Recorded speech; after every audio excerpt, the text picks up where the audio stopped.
بسم اللہ الرحمن الرحیم۔ طریق ساز فیصلہ، تحریر ایوب ملک۔ اسلام آباد ہائی کورٹ کے چیف جسٹس اطہر من اللہ نے ایک مارکۃ فیصلہ دیتے ہوئے کہا کہ بٹا مزدوروں کو پیشگی رقم مالکان کو واپس کرنے کی ضرورت نہیں۔ انہوں نے یہ فیصلہ کمیٹی کی سفارشات کی روشنی میں کیا۔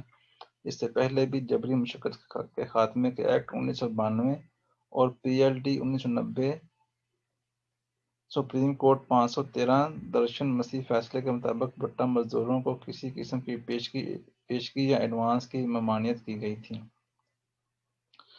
لیکن حکومت پنجاب نے 2016 میں ایک آرڈیننس جاری کیا جس کی سیکشن 4 کی روح سے پیشگی کو دوبارہ نافذ کر دیا گیا، کیونکہ بٹا مزدوروں کا تعلق سماج کے سب سے پسے ہوئے طبقے سے تھا۔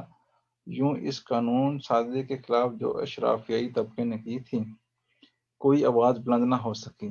حیرانی کی بات یہ ہے کہ پاکستان میں موجود 105 صنعتوں، جن میں خشت سازی بھی صنعت کے طور پر شامل ہے، میں کام کرنے والے منظم مزدوروں کو تو سرمایہ دار 1 روپیہ ایڈوانس دینے کو تیار نہیں، تو پھر بٹا مزدوروں کو ان کے مالکان، جن میں زیادہ تر کا تعلق سیاسی پارٹیوں سے ہوتا ہے، یہ پیشگی یا ایڈوانس دینے پر بضد کیوں ہیں؟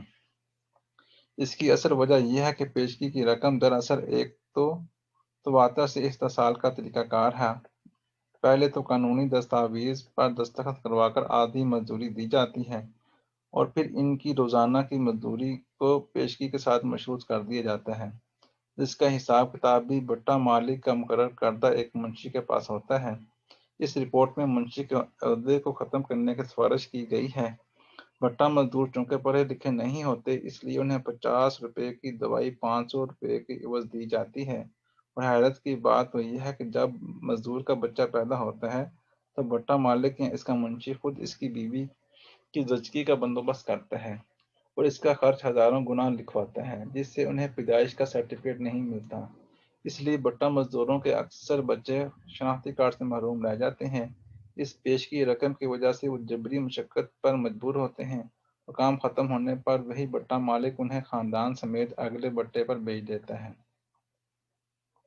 اگر بٹا مالک مزدوروں سے ناراض ہو جائے تو انہیں کسی دوسرے صوبے یا علاقہ غیر کے کسی پٹھے پر بیچنے کی دھمکی دیتا ہے۔ اس رپورٹ میں کہا گیا ہے کہ نادرا اسلام آباد کی حدود میں قائم بٹوں پر جا کر اپنی موبائل ٹیموں کے ذریعے مزدوروں کو شناختی کارڈ جاری کریں۔ رپورٹ میں ministry of information and technology سے کہا گیا ہے کہ وہ ان مزدوروں کے لیے آسان موبائل اپلیکیشن بنائے جس کے ذریعے یہ مزدور لیبر ڈپارٹمنٹ اسلام آباد کی انتظامیہ سے منسلک ہوں اور اپنے ساتھ ہونے والے مظالم کی بروقت اطلاع انتظامیہ کو کر سکیں۔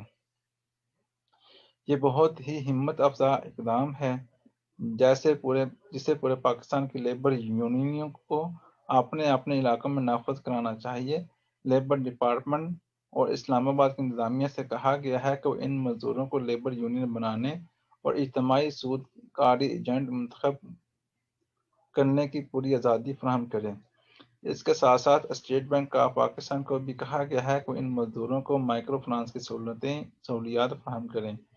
کمیشن کی رپورٹ میں کہا گیا ہے کہ اسلام آباد کی حدود میں کام کرنے والے تمام مزدوروں کی رجسٹریشن فیکٹری ایکٹ 1934 کے تحت 3 مہینے کے اندر مکمل کی جائے۔ حالانکہ فیکٹری ایکٹ کے مطابق ہر مزدور کے لیے سوشل سیکورٹی کارڈ کا اجرا لازمی ہے، لیکن یہاں پر بھی سوشل سیکورٹی کا عملہ اور بٹا مالکان مل کر مزدوروں کے سوشل سیکورٹی کارڈ بنانے میں تاخیری حربے استعمال کرتے ہیں۔ پاکستان میں ان بٹا مزدوروں کی زندگی ہزاروں دکھ بری داستانوں سے بڑی پڑی ہے۔ وہ اسی بٹے پر رہنے کے لیے مجبور ہوتے ہیں جہاں ان کی خواتین بے بسی کی تصویر بنے ظلم سہتی رہتی ہیں۔ سیاسی جماعتوں نے بھی کبھی مزدوروں اور خاص طور پر بٹا مزدوروں کے ساتھ ہونے والے مظالم کو سنجیدگی سے حل کرنے کی کوشش نہیں کی، کیونکہ انہیں بٹا مالکان کی بہت بڑی تعداد اپنی دولت اور ان مزدوروں کے ووٹوں کی بدولت یا تو خود پارلیمنٹ کا ممبر بن جاتی ہے، یا پھر یہ مالکان اپنے اثر و رسوخ کی وجہ سے مقامی سیاسی قیادت اور انتظامیہ کی مجبوری بن جاتے ہیں، جس کی وجہ سے وہ انہیں تحفظ دینے پر مجبور ہو جاتے ہیں۔ چیف جسٹس اطہر من اللہ کا یہ فیصلہ تاریخ میں سنہری حروف میں لکھا جائے گا۔ پاکستان بار کی بٹا مزدور تنظیموں پر اب یہ لازم ہو جاتا ہے کہ اس فیصلے کی روشنی میں اپنے علاقوں کی عدالتوں کو مجبور کرنے کے ویسے فیصلے کریں تاکہ بٹا مزدور اس پیشگی کی لعنت سے ہمیشہ کے لیے جان چھڑوا سکیں۔ ان کی اجرت ان کے بینک اکاؤنٹس میں جمع ہو اور مکتسب کا الگ ادارہ قائم کرنے کی بھی تکدو کی جائے۔ اللہ حافظ۔